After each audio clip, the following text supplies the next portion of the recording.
नमस्कार.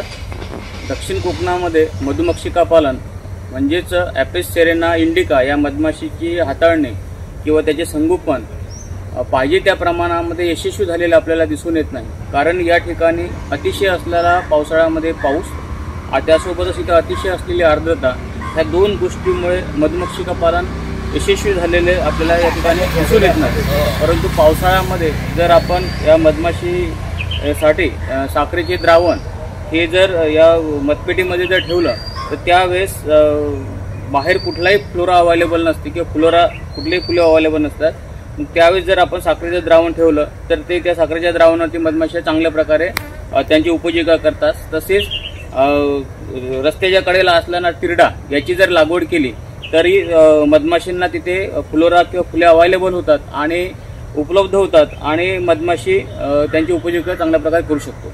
तसेच या भागामध्ये किंवा या वातावरणामध्ये असलेली अतिशय आर्द्रता आणि त्या आर्द्रतेमुळे या ठिकाणी मेन किडा म्हणजे वॅक्स मॉथ हा किडा पेटीकडे आकर्षित होतो. म्हणजे विशेषतः त्या किड्यांची मादी पतंग आकर्षित होतो आणि पेटीच्या तळपाटावरती आपली अंडी घालते.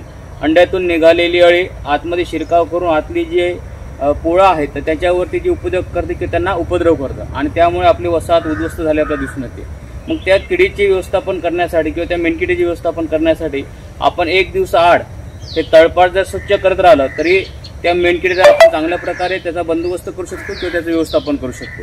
आपण या ठिकाणी बघू शकता का हे 2 वर्षापूर्वी मतपेटी आणलेली होती आणि या मतपेटीची व्यवस्थित आम्ही हाताळणी केली, त्याची चांगले संगोपन केले, त्याला पावसाळ्यामध्ये आम्ही साखरेचे द्रावण दिलेत, किड्याची सुद्धा लागवड केली, तळपाट आम्ही एक दिवसाआड या ठिकाणी स्वच्छ केला आणि आपण या ठिकाणी बघू शकता की या मधमाशीमुळे आपल्याला या ठिकाणी एवढे सगळं मधाची आपल्याला उपलब्धता किंवा आपण काढणी झालेली या ठिकाणी देऊ शकता.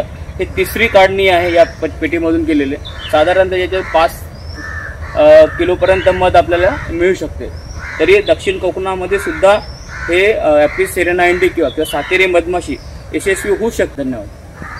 चला आता शेतकरी बंधूंनो, हा व्हिडिओ आपल्याला आवडला असल्यास आपण डॉक्टर बाळासाहेब सावंत कोकण कृषी विद्यापीठाच्या यूट्यूब चॅनलला, त्याचप्रमाणे फेसबुक पेजला लाईक, शेअर, सबस्क्राईब आणि फॉलो करायला विसरू नका. धन्यवाद.